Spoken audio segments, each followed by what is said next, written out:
Welcome, everybody, to the Investors Podcast 2.0 Wealth Mindset, where we dive into the minds of the successful real estate entrepreneur to uncover the tips and tricks that have allowed them to keep moving forward. I am your host, Scott Bauer, and I'm excited that you're here with us. Welcome back, everybody. It's another episode of the Investors Podcast. I'm your host, Scott Bauer, and we got a good treat for you today. Henry Daas with us today. He is the author of FQ Financial Intelligence, a book. He's a business coach, and sounds like he's gonna, we're gonna have a good conversation today because he's in the world of finance, which is something I really enjoy. Obviously, he does as well, and I know you, as a loyal listener, also enjoy it. Matter of fact, this is the Invest This podcast. So, Henry, how are you, man? I'm doing great, Scott. How are you? I'm doing well. I'm here in Phoenix. It's only 115 outside. It's, it's good. I'm doing well. I'm staying inside today, though. A balmy 115. There you go. We mentioned here at the beginning of the call, or before we started recording, it's a dry heat, right? It's a dry heat. It's a dry heat. So as long I've been as told. you stay in the sun, it's not so bad. So let's get started. So you're a business coach. Do you have a primary, actually, why don't you go ahead, give the listeners a little bit more about what your background looks like, what you're focused on, and then we'll kind of take over from there. Good. I'll give them my little canned backstory. I'll try to make it interesting, but I'll make it brief. So I'm a 30-year serial entrepreneur. I've had 6, 7, 8. I've lost count of how many businesses I've founded and run.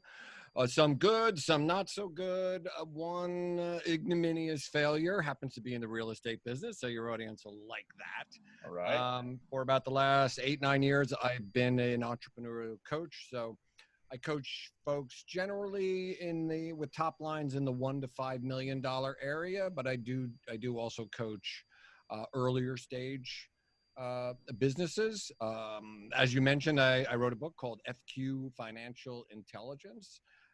It's basically, the tagline is everything you need to know from your first savings bond to your last will and testament. It's a 432 beast of a book with about 250 infographics, and I covered anything and everything that I know in my 40 years of earning and growing and managing money. So that's it. Well, that's a great intro. I think we can go a lot of different ways with that, but I want to start with the financial education side of things, because in today's world, it's kind of frightening when you think of the lack of financial intelligence that's given out to students, younger generation of people. They really don't know how money works. They don't know how to manage their money. Can you talk about that for a little bit? What is your experience on that? What do you believe to be true on that side? Yeah, the first chapter of my book is called The Psychology of Money. It just seemed like the logical place to start. In fact, the framework I worked from is I wrote a table of contents with 18 chapters because I wanted it to be 18 chapters, like 18 golf holes, or, a mitzvah, right? 18 is a lucky number.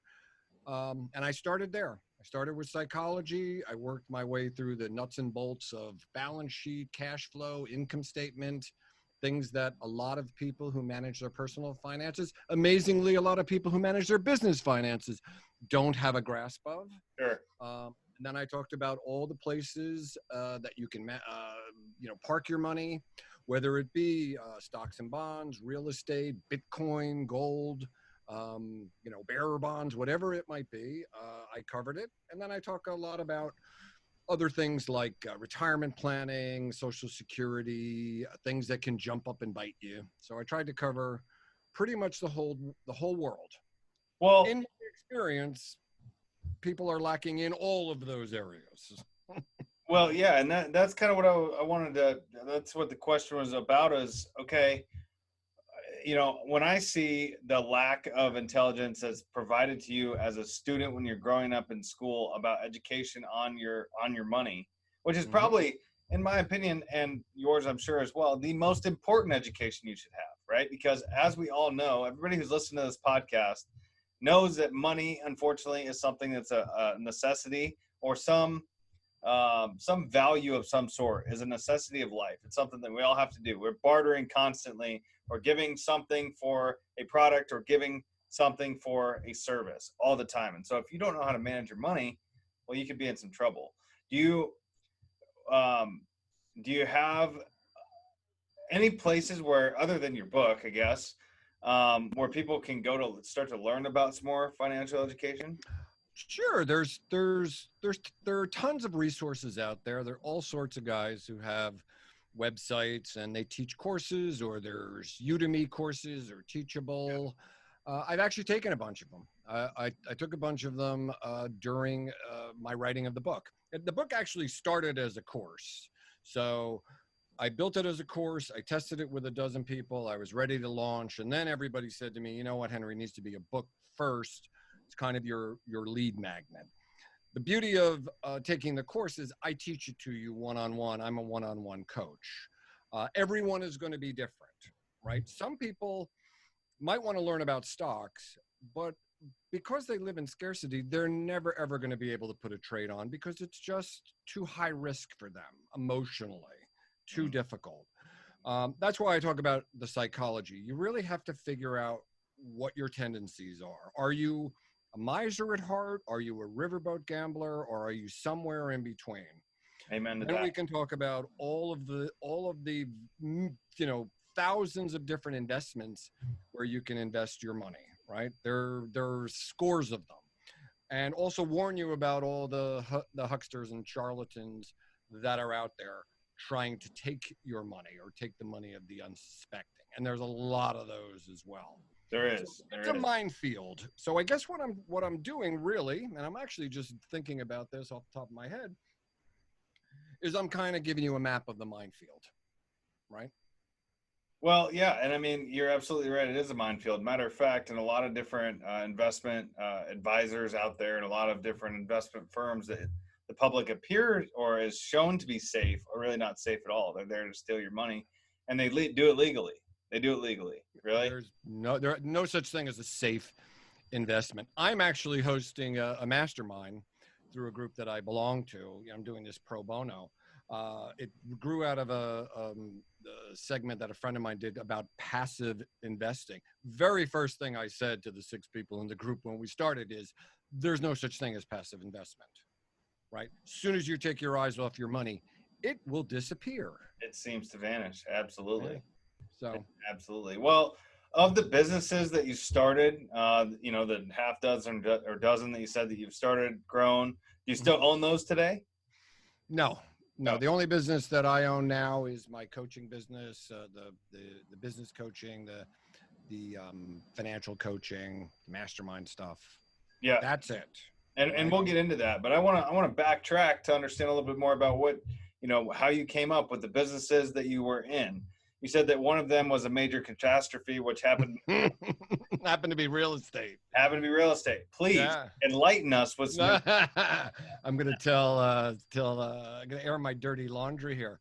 So back in the early 2000s, my wife and I, we were living in Manhattan in New York City. We lived in New York for 25 years. And we got 3 boys. They're pretty much grown now, but at the time they were little, and we moved to suburbia up to Westchester. And we bought a fixer-upper special, which is what we did in the city. We bought a loft, we gutted it, we renovated it, we sold it for 5 times what we paid for it. So we said, hey, let's do that again. And so we bought a house with good bones. I interviewed 17 contractors. I got quotes from 5 of them. I settled on a guy that I thought was the pick of the litter, and we became friends. We started doing business together. And then he asked me about investing in real estate with him. He was building these multi-million-dollar spec houses. So I put a little syndicate together of folks to raise money, and we started buying $1 million houses, knocking them down, and selling them for multiple millions of dollars, which is kind of what was going on during the run up to the housing boom. And then one day in 2006, he jumped off a perfectly good bridge, and he did it on purpose. And he left me holding a multi-million-dollar bag. Oh, wow. And I got sued by everybody in the New York metropolitan area. So when I say it was an epic fail, it was an epic fail. And the lessons to be learned and because I've talked about this, and I even talked about it in my book. I'm open kimono. If people can learn from my mistakes, so be it. I'm happy to do it because I ain't perfect. I'm a human being just like everybody else. And I thought I had covered my risk.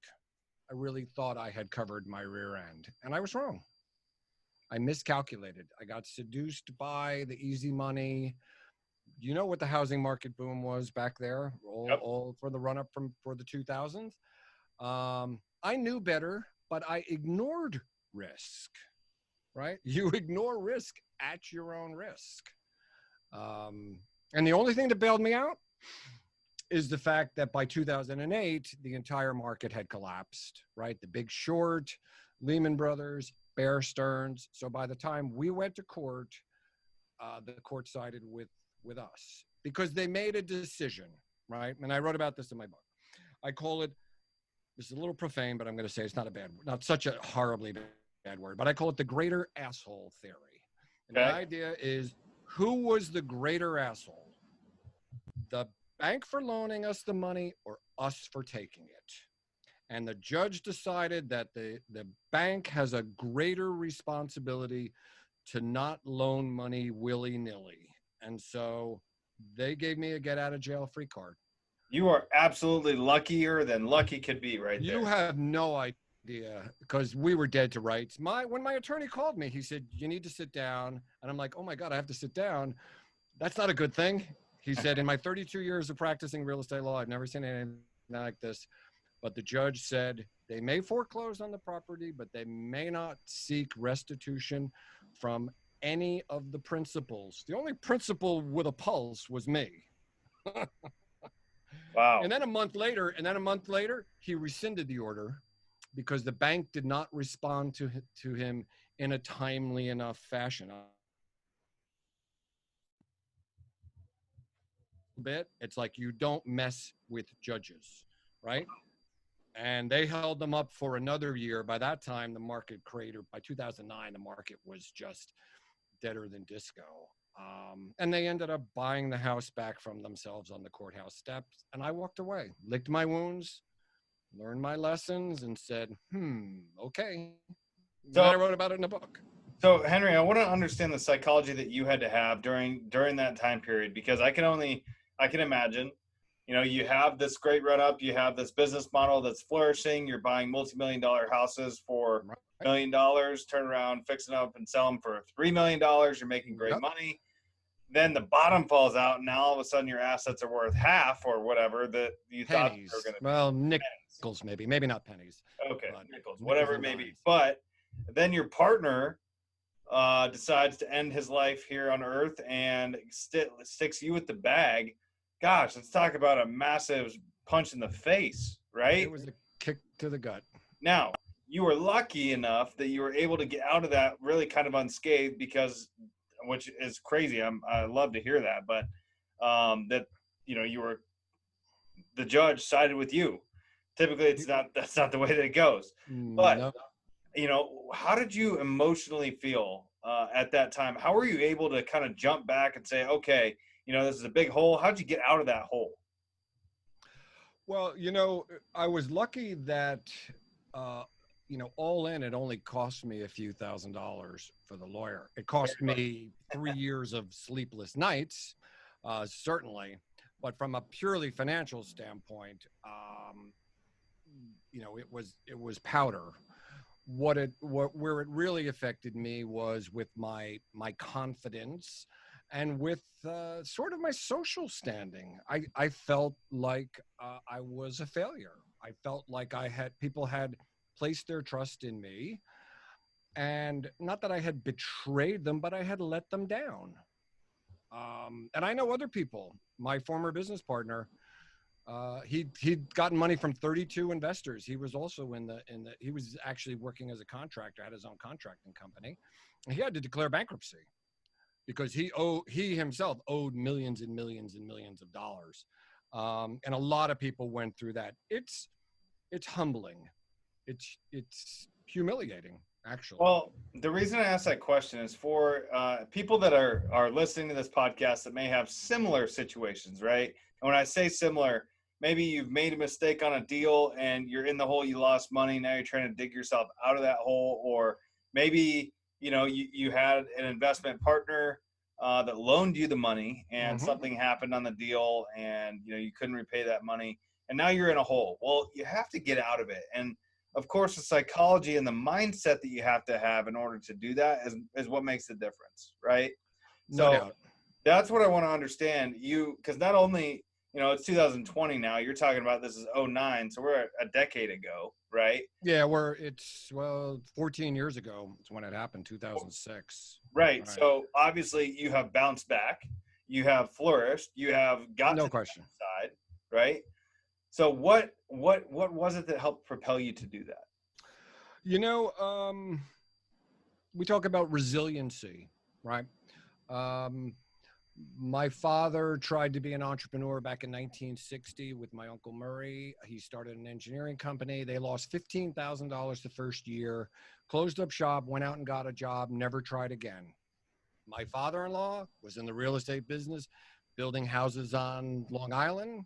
They were doing well until they built this area, but they forgot to check the zoning. I don't know how people do that. And it turned out that all the stuff that they built, they couldn't get C of Os for. Oh, They wow. went bankrupt, never tried again, right? So what's the difference between an entrepreneur? Like we started this conversation, I'm a serial entrepreneur. I've had businesses, I've started them, I've run them, and then I've either, sold them or closed them or sold off the assets because they run their course. I could have folded up my tents and said, "Oh, I'll just go work for somebody else. This is too much." It comes down to your mindset, right? It's sort of like if you compete in sports, or I play golf, I'm a golfer. If you hit one into the woods, if you're thinking about that for the rest of the round, you're toast. You're done. Absolutely.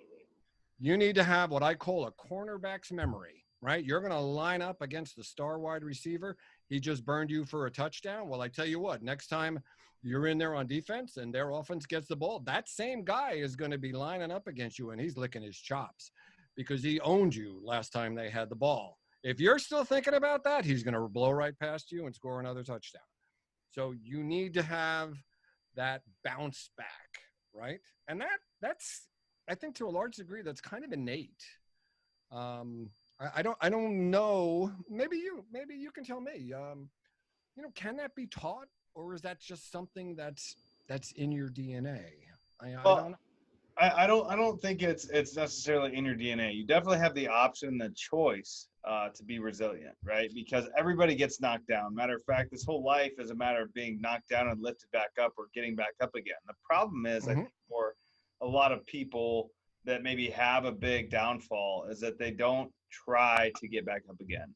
They they don't even put the effort in. They say, okay, I was defeated, and they throw in the towel. They said, I was defeated. I'm going to go work for somebody else, or I'm going to go, I'm not going to try again. Right. And so, what my question was trying to provoke there was, what tips can you give to the listeners that you used to make sure that you got back up again, that you were able to get back up and try and go up go another at bat, so to speak? What was there any specific tips that you could give them for that? Well, I would say it's very easy to go down the rabbit hole of beating yourself up, what I did wrong, what I did wrong, what I did wrong, right? Yep. And you're going to go through that. I went through that, right? But at a certain point, you got to sort of draw a line in the sand that says, okay, I'm going to feel sorry for myself, for the next 3 months. And I'm going to give myself permission to. But when that time is up, I'm done with that because life is short and I can't live this way. My partner couldn't live with the fact that he had blown millions of dollars. That to this day, nobody knows what happened to the money that he squandered. Nobody knows. Killing yourself over money is, when I wrote the book, I wrote the sections that I wrote. I wrote about this particular incident in two different places.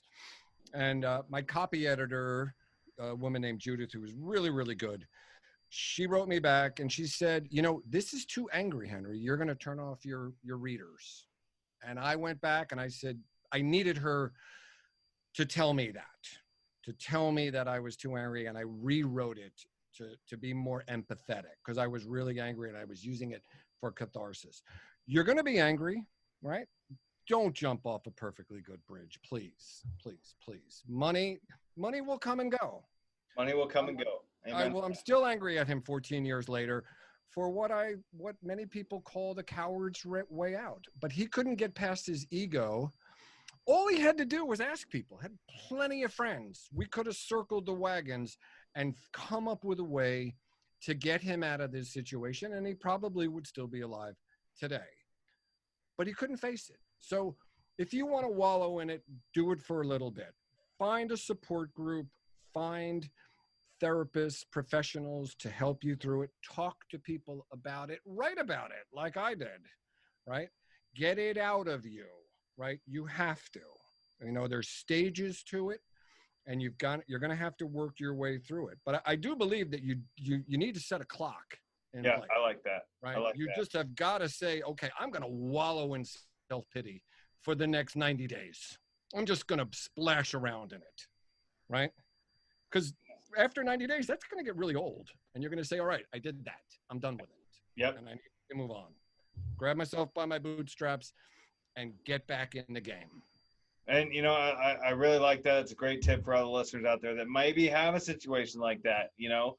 Shit goes south, wallow in it for 90 days. Set yourself a clock. Maybe it's 30 days, whatever it is. I mean, do it quicker if you can. Right. I'm giving you plenty of latitude. 3 months. It's like, okay.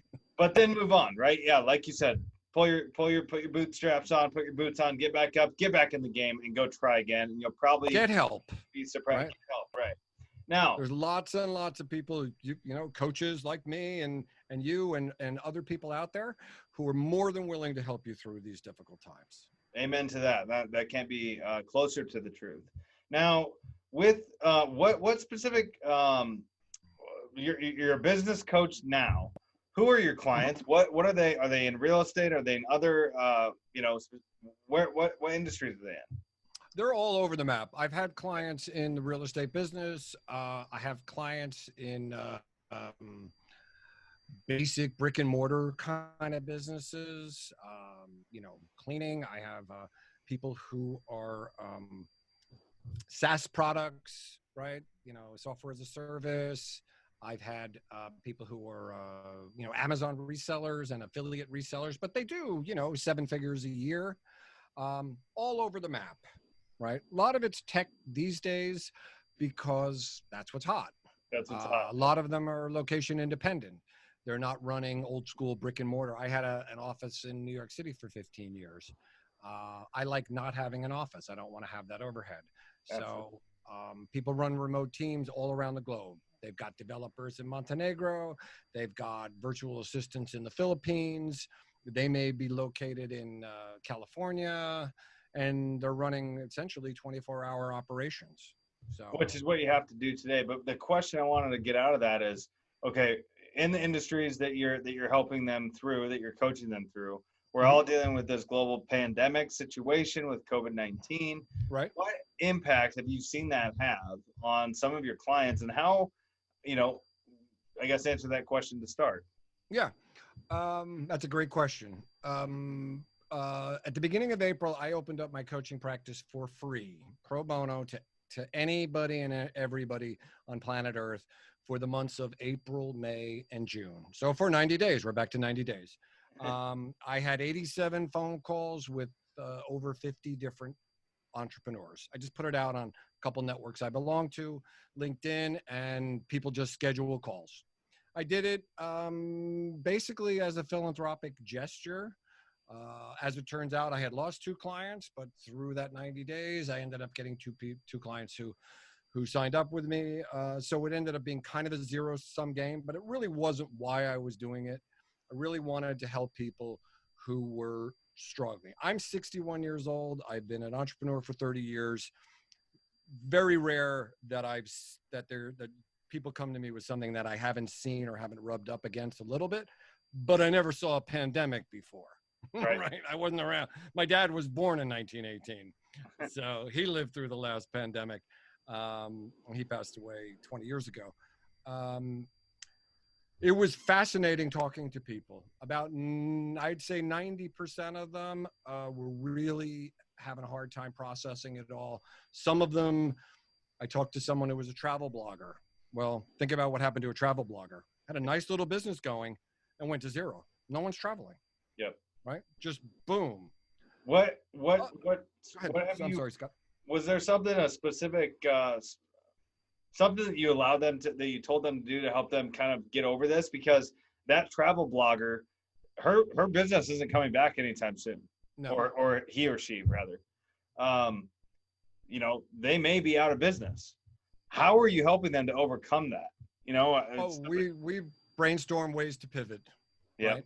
Okay. So in her particular case, she was a skilled copywriter.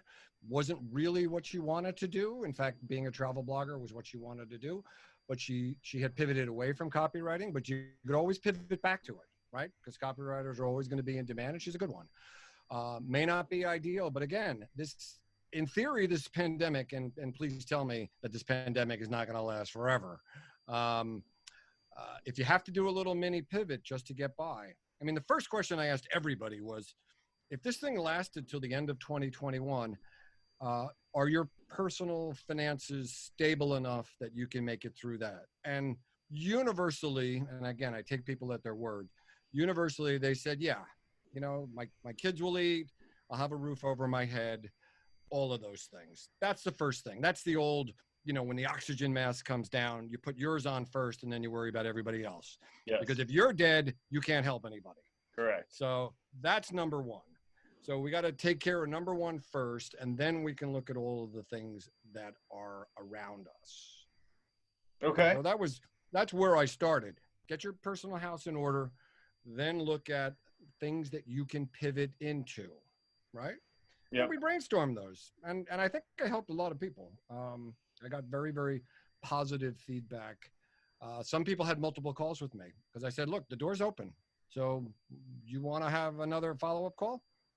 Have at it. Call me again whenever you want. Is there a specific niche of coaching that you like to do? Is it more just business growth where somebody has, a company where they make, $100,000 in revenue and now you want to get them to $1 million, or $1 million in revenue, you want to get them to 10 million? Or do you also do personal development coaching? Do you also do, what specific niche are you in? So the niche I would say would be leveling up your business. Okay. So you're a $300,000 business. What's it going to take to get you to 3 million in the next 24 months? Okay. Right. It's strategic, right? So I call myself a coach approach. I'm making air quotes, coach approach strategic advisor, something that I created. I did a year's coaching with Coachville to learn best practices, took all their courses, learned the sort of what we'll call the Marquise of Queensberry rules of coaching. And after all that was said and done, I say, this is all great, but it's too limiting because it's leaving my 25 whatever years of entrepreneurship, on the table. And I can't have that. My business experience is what separates me from other coaches, because there are no barriers to entry to being a coach. Anybody can hang up a shingle and say, I'm a coach, and go out and get client number one, right? It's just, it's just how that works. But for many coaches, the only business that they've ever run is their coaching business, right? They've never run any other type of business, where I've run businesses in all sorts of different genres. Sure. So I can't, as I said on a podcast previously, sometimes I know the answer. I'm not a shrink, right? If you've ever had a shrink, and I've had a bunch of them over the years, they'll kind of, you may spend multiple sessions trying to draw it out of you. And sometimes it's like, here, I know the answer to this. Let's start from that and see if it works for you. Sometimes it does, and sometimes it doesn't. I like so it. That's, and I don't know if I answered your question. I don't think of it so much as a niche. I think of it as my philosophy, which is very bespoke, very custom. I think it's extremely important. I don't sell a system, even though I'm writing a business book now, but even that is more of a framework than a system. Understood. Because every entrepreneur is different, and what they're going to respond to Me as a coach, I have to adapt to them. I'm not asking them to adapt to me, right? That's not what they're Yep, paying yep, me for. yep. That's absolutely true. Now, where do you think? Let's fast forward 5 years from now. Where are you going to go? Where are we going to see Henry Daas? 5 years from now. What is your plan to keep your business moving forward?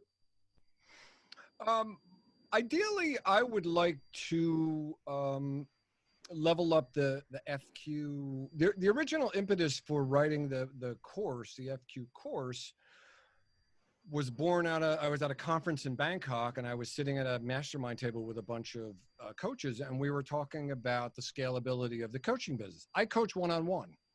I keep my practice very small. I keep between 8 and 12 clients maximum. I've had as many as 15. In 2018, I had 15. It's too big a load.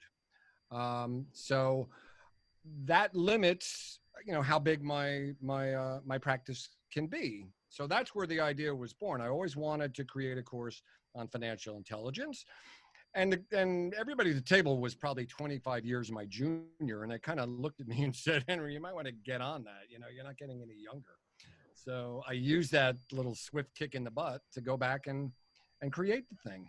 I want to then transition it one-on-one, which is the way I'm teaching it now, to group coaching, and then eventually to what you'll call auditorium type of stuff. So 5 years from now, I could see myself on a stage in front of a couple hundred people, teaching them my philosophy of financial intelligence. I love that. That's a great question. I like I it. love that. I love that. Well, Henry, it's been great having you kind of on the show here, giving the listeners a little bit more about your background, what you've done, how you've got to being a coach, how you're helping some people in different industries navigate this pandemic, helping them get out of holes and move past barriers to ultimately scale their business and become better.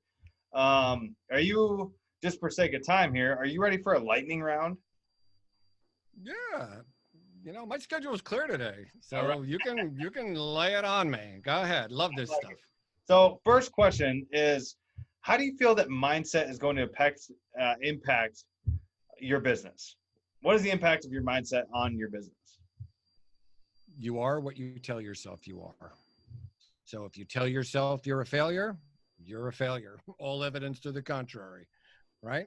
Oh, yes, absolutely. And if you tell yourself that you're successful, even if you don't have the money to show for it, because I said that on the back cover of my book says that there's a vast difference between being rich and having a lot of money. And there's a lot of ways to be rich. Right? Absolutely. And many of them don't require too much money at all. Absolutely. That is so true. And what you think, you shall become, right? So thank you for sharing that. Your thoughts manifest themselves. So think good thoughts. Absolutely. Second question is, what are you reading right now? What am I reading? Wow, you hit me with a nice little curveball. I don't think I'm reading anything right now. Reading, listening to. I listen to music. I mean, I must read 10, 20,000 words a day, but I'm reading stuff on the internet, New York Times, Washington Post. I'm mostly creating, right? I'm writing my book. I write a personal blog where I write at least 2 or 3 times a week, probably a couple thousand words. I write my business blog, so I write a couple thousand words. I even started a new screenplay number 12. So I guess I'm in that mode where I'm not consuming data and input so much as I'm putting stuff out into the world. Okay. Well, then that kind of leads into the next question, which is, what are you trying to learn right now?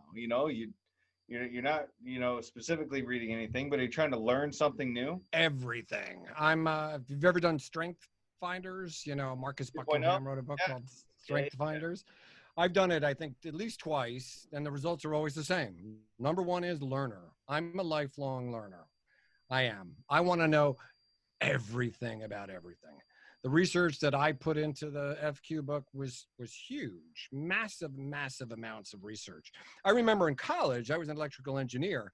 I had to go to the New York Public Library, and pull stuff down to do my senior thesis stuff. I mean, it took me like a week of going to the public library, submitting in my requests and waiting for a guy to come down an hour later.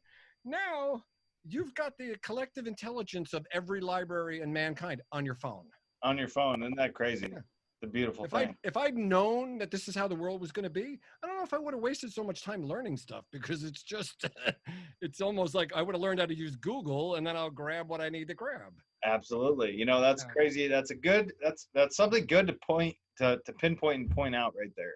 The generation Yeah. today does not have to learn like your generation or even my generation had to learn. Very, very different ways and types of learning that we have today. That's a whole nother conversation. That's a soapbox for another day. But what I will say is this: you need to learn how to take all of that data and turn it into original thought.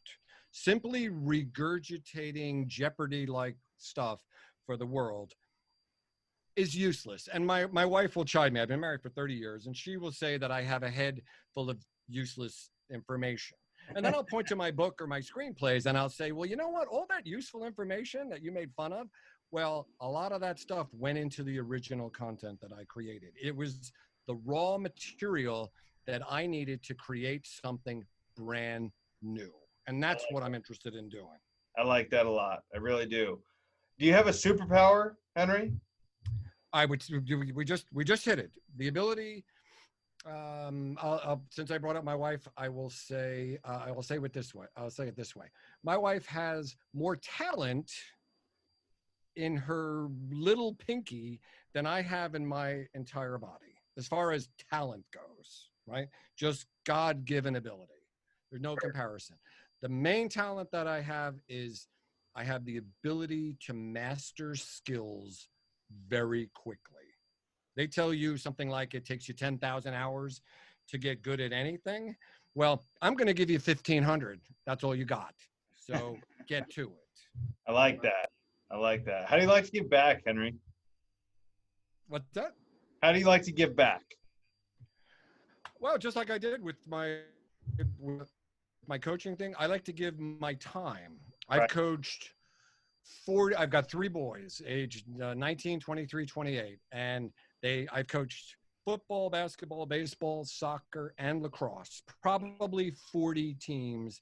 I used to be the commissioner of the Greenwich Village Little League back in the 90s.